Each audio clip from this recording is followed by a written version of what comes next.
What is going on, Pretender here, back with another Honkai Star guide, and today I'm here with the should you summon for one of the 3.2 rerunning characters in the first half, being Fugue, Jiaoqiu, and Acheron. So in this video I'm going to be going over each of them and talking about what their role in the current meta is and how they are holding up. So just generally going over what they do and how they are again holding up in the current meta, where you might use them, the places where you actually would definitely want to have them. We'll be going over Fugue first, then Jiaoqiu, then Acheron, and then I will be talking about if you should summon for them, giving reasons on why or not. And each of them will be broken up into parts, so you can just skip ahead to which part you want to go to, as everything is time coded for each character. So I want to say before I get into the video, if you guys found this video helpful and any way, shape, or form, dropping a like would be greatly appreciated. If you're new and haven't done so already, be sure to subscribe and turn on the bell icon for future videos like this, along with all the types of Star content and guides.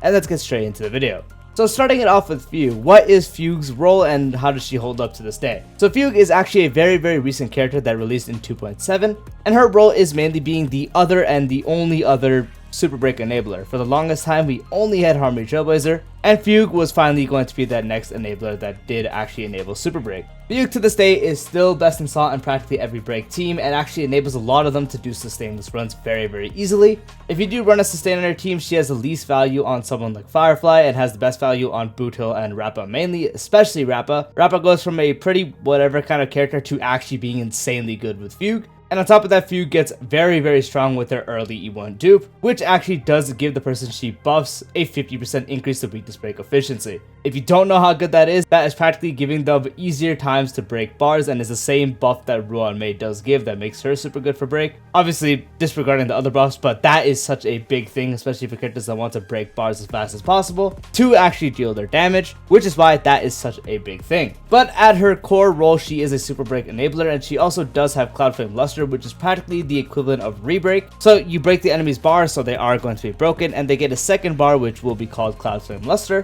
which you will actually be able to break again and pretty much just re-break them and do all that damage again. So a big damage output increase you can get there as well. On top of that, she is actually able to defense shred enemies with the help of her skill, and also increase the ally you do buff's break effect. So for break characters, that is going to be very good because defense shred and defense ignore are the best sources, and then another one would be break effect. And so for break characters, she is doing a lot. As I mentioned, she is mostly commonly used on break teams, which usually consists of the break DPS, Fugue, Ruan Mei, and Sustain. Or if you're doing Sustainless, you could sub out the Sustain for someone like Harmony Trailblazer. Or if you're using Boot Hill, you could actually sub them out for someone like Sunday. The best current Sunday team is actually Boot Hill, Sunday, Fugue, and Ruan Mei. One of the best Firefly teams is Firefly, Fugue, Ruan Mei, and then there's Sustain, usually Gallagher or Linkshow especially. But you can still sub them out for someone like Harmony Trailblazer. And for someone like Rappa, it's always Rappa, Fugue, Ruan Mei, and Sustain, or again you could sub them out for Harmony Trailblazer as well. You have a lot of options with her. She is going to be the reason you are doing super break damage and having a good conversion with that. As I mentioned previously, it was just Harmony Trailblazer. Another big thing to consider is she is actually, as I mentioned, the only other character that is able to enable super break. And now with the new RMC, a lot of people don't have access to Harmony Trailblazer anymore because you can't actually use Harmony Trailblazer and Remembrance Trailblazer.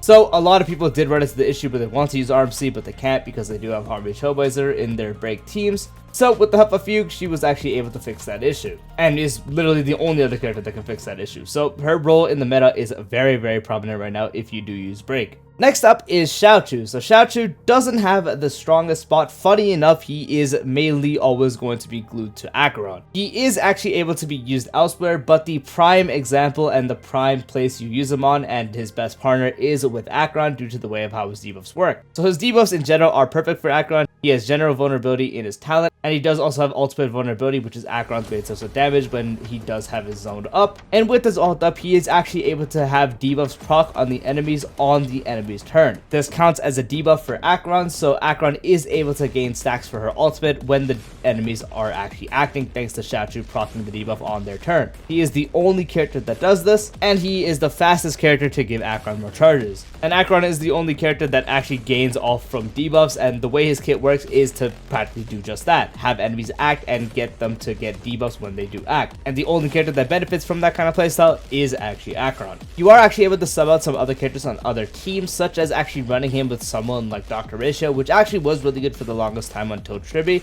So you are actually able to use him as a general debuffer in most teams, as he does have general vulnerability, which is just going to increase everyone's damage. If you have him E2, I guess if you have that investment, you are able to actually run him on dot teams. And he actually does pair very well with Yunli. He's not on her best team, but since she is one of the only other characters that really benefit from the ult vulnerability he does have in his ultimate. Yunli actually does work very well with him. Just again, the only person that really benefits from the fact that he's able to apply debuffs on an enemy's turn is just Acheron with the way her ultimate works. So he works fine as a debuffer in general teams, but the main thing is he is mainly just Acheron's best teammate. No other team has him as a best install option anymore. It was Dr. Feixiao, but now that Tribute exists, there's no longer that. So in any other team, he is mainly a sub out option, so if you do end up having him, you can use him on those teams depending on what it is, but he is not the best on any team that isn't Acheron's team. So that's kind of what his spot is currently. And then now, funny enough, now talking about Acheron. So Acheron to this day is still a very powerful DPS that gets very strong with the investments you do have. Now that she's been out for over a year and has had one rerun, about to have her second one, a lot of people do have the necessary requirements for her to function pretty well. The first major thing is having her light gun, and once you do have her light gun, she performs very well. She is still one of the best DPSs in the game.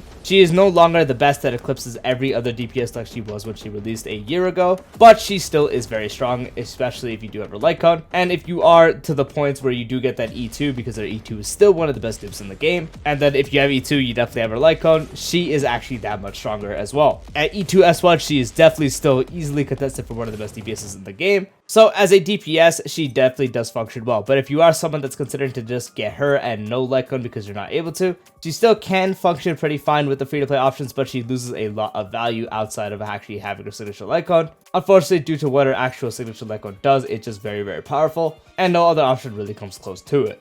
And as I was talking about Jiaoqiu previously, you definitely want to get someone like Jiaoqiu for her as well. Now, an E0 S1 with Jiaoqiu is going to perform significantly better than an E0 S1 without Jiaoqiu. When Jiaoqiu did release, an E0 S1 could perform as good as an E2 S1 Acheron that didn't have Jiaoqiu. That's how big of a difference he does make. He is just extremely powerful for Acheron, so he's definitely going to be one you do consider if you do go for Acheron as well, which is going to be a bit difficult because they both will be out at the same time. So that will actually be something you do consider as well. So again, Acheron, very good DPS, but she very much wants her light cone at least. Gets really strong if you are able to get to the E2 points, but you definitely want to make sure you do pick up Jiaoqiu before you do go for the dupes, as he just makes a big difference and puts her at the very top again, just because of how strong he does actually make her.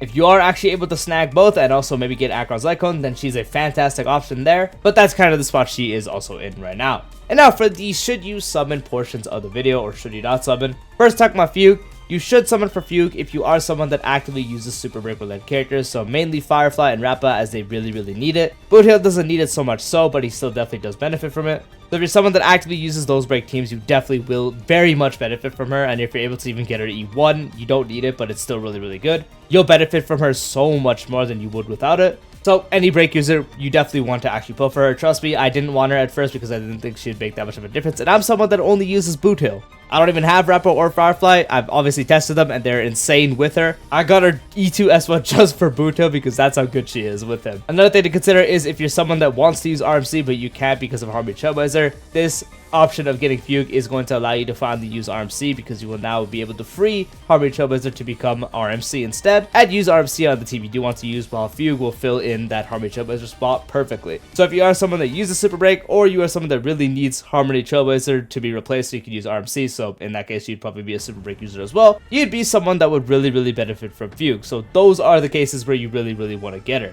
And for the reasons you wouldn't want to summon is if you are not a break user whatsoever. If you're not a break user, you don't use Boothill, you don't use Rappa, you don't use Firefly, or you have Harmony Trailblazer still ready and you have no need to actually use RMC, because there's still going to be people that really don't need RMC for what they do. If you are in those cases, that would practically be where you would summon and where you wouldn't summon. You know, if you need someone for Super Break, or you use Super Break, you have a team for it, and or you want to replace your Harmony Trailblazer so you can put them into RMC, then Fugue definitely is going to be a character you want to pick up. And if you're not a break user, or you don't need to really free Harmony Trailblazer to become RMC, then that's a case where you can skip as well.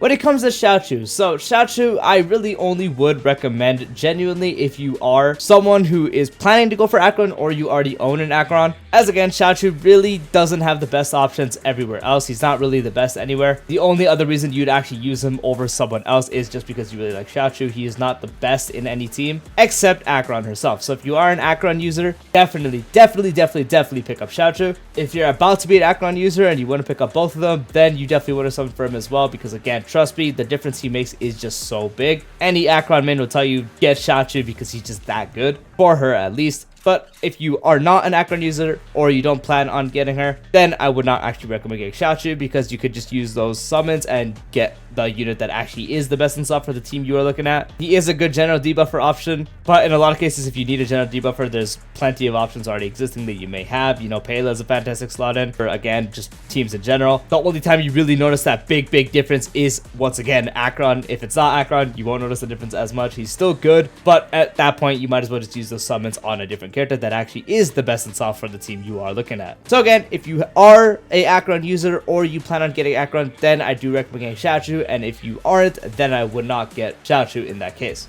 And then finally, Acheron herself. So I would recommend getting Acheron if you are able to get her and her Lycon, and at least try to pick up Jiaoqiu in that case. You know, funny, it's a back and forth. Acheron with her Lycon without Jiaoqiu still can perform well. She's still a great DPS that has options you can use outside of him. But Jiaoqiu is going to definitely future-proof her for an even longer time than she already has been with him. And if there's ever times where she doesn't function too well, if you didn't have Jiaoqiu in that case, she's obviously not going to perform that well. But if you do have Jiaoqiu, she's going to perform that much better. And as I mentioned, it lets her last longer, because when Jiaoqiu came out, she went from one of the best DPSs to, you know, gapping the game even more than she already did. So if you are actually able to get Acheron and maybe get a Lycon as well with Jiaoqiu, that's definitely going to be a big investment, but it's definitely going to be worth it, because that is a very powerful team to this day. So if you are someone that is able to justify and able to actually do that with your currency, then it's going to be recommended, because I did mention getting S1 on Acheron is big. It's her best option, far and none. Not anything comes close to it. She is one of the characters that unfortunately receive a very big jump from having her signature as opposed to not. And then Jiaoqiu would be the other significant upgrade. She also gets stronger and stronger with vertical investments, but unfortunately the way it works is E1 is mainly a stepping point for E2. E2 is super broken. E1 by itself is whatever, but as a stepping point to E2 is really good.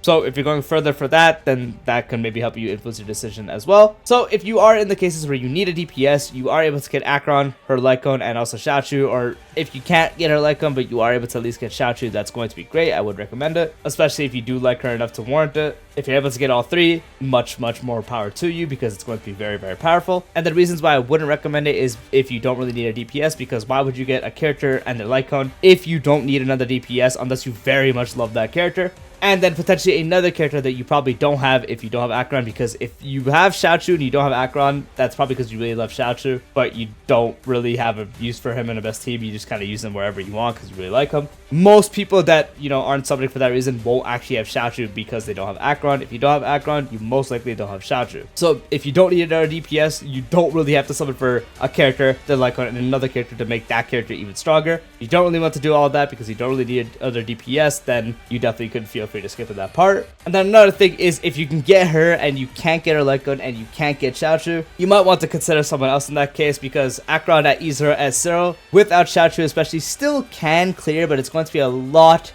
harder to actually make her clear, as stuff has gone a lot stronger in the past year. So at E0 S0 without her Lycon and without Jiaoqiu nowadays is going to be something where you can definitely invest those pulls into someone else that works a lot better at E0 S0. So in those cases, I would end up skipping her. And if that's the video, I hope I did help you influence your decision a little bit by giving you some reasons on why you should or should not summon, and also why the characters could and could not be strong in this current meta. Jiaoqiu and Acheron work really well hand to hand, so it's kind of easy to talk about them, and it gets a bit confusing because, you know, it's kind of hard to separate them and talk about them in their separate strengths. Because Acheron's a good DPS, you know, she wants Jiaoqiu though because it makes that much of a difference. Jiaoqiu himself works really good with Acheron, not really optimal anywhere else. Fugue, really easy to talk about because she is just such a very strong character in this current meta because of what she does, and her priority is definitely at the highest. So once again, I hope this video did actually help you influence your decision whether you do want to summon or not. If it did help you, dropping a like would once again be greatly appreciated. If you're new, haven't done so already, be sure to subscribe and turn on the bell icon for future videos like this, along with all other types of Star Wars content. That's all I want to say. Peace out.